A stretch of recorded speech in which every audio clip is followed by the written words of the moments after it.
Welcome back to The Explainer. Right now, the world is watching as the United States and Iran are pushed to the absolute brink of war.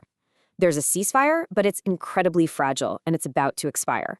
So today, we're going to break down exactly how we got here and what could happen next. Okay, let's just dive right in. This isn't some vague political threat. This is a direct ultimatum from the President of the United States. He set a hard deadline, Wednesday, and the message couldn't be clearer. Either we figure this out at the negotiating table, or the bombs start falling all over again. The clock is absolutely ticking. But here's the thing. Iran is firing right back. They're making it crystal clear they will not be pushed around or strong-armed into talks. And they're hinting they have new cards to play. You gotta wonder, what does that even mean? New cyber attacks? Some kind of advanced missile we don't know about? Whatever it is, Iran is signaling they're more than ready to escalate. It's a terrifying game of chicken. So, yeah, how did we get here again? To really understand what's at stake right now, you have to look back at the brutal but very short war that led to this moment. The ghosts of that fighting are all over these negotiations.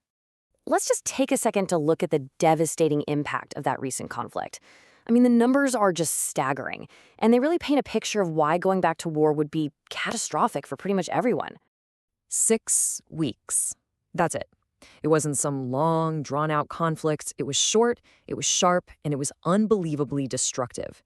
It left some incredibly deep scars on the entire region. And the human toll? Wow. 5,000 lives were lost in just those 6 weeks. Think about that. That's over 100 people killed every single day. Each one of those numbers is a family just torn apart. This is the real cost of war, the part that gets lost behind all the headlines. And then there's the money. We're talking about $60 billion in damage. To put that into perspective for you, that is more than the entire annual economy of a lot of countries. So this isn't just a regional problem. It's a massive shockwave that could ripple through global energy prices and inflation for all of us.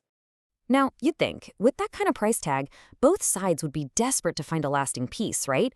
But nope. The talks are collapsing, and the reason seems to boil down to one single flashpoint, an incident out on the water that has thrown a wrench in the whole process. And this is it. This is the moment everything went sideways. The U.S. seized an Iranian ship. This one event was the spark that lit the whole fire again, giving Iran a reason to walk away from the table and sending everyone back to their corners. But hold on, because this story has another layer, one that's even more explosive. That seized ship, it's like it opened a Pandora's box of allegations that could drag a third global superpower into this mess, China. Which leads us to the billion-dollar question that has completely blown up the scope of this crisis. What in the world was on that Iranian ship? And maybe just as critical, where did it come from? Because the allegation here is a total game changer. And here they are. These are the bombshell claims from Nikki Haley. She's saying that ship was carrying chemical components for missiles from China. Now, if that is true, it changes absolutely everything. This is no longer just a U.S. Iran conflict. It potentially becomes a proxy war involving another global superpower, and the stakes just shot through the roof. So, with the threat of a much wider war now on the table, there's this last-ditch diplomatic effort going on in Pakistan. The goal is simple, but the job is, well, it's monumental. Can they actually pull the world back from the brink of this thing? And this slide really lays out the deadlock perfectly. You've got the U.S. delegation, led by Vice President J.D. Vance. They're in Pakistan. They're ready to talk. But there's one tiny problem. There might not be anyone to talk to. Iran hasn't even confirmed they'll show up. And they keep saying they won't negotiate under threats. You just can't make a deal if the other side won't even sit at the table. So let's just quickly recap where we are. The ceasefire is basically on life support. The diplomatic off-ramp looks like a dead end, and now a new global power has been pulled right into the middle of it all. It is a perfect storm of geopolitical tension. And that leaves us all with a pretty terrifying question.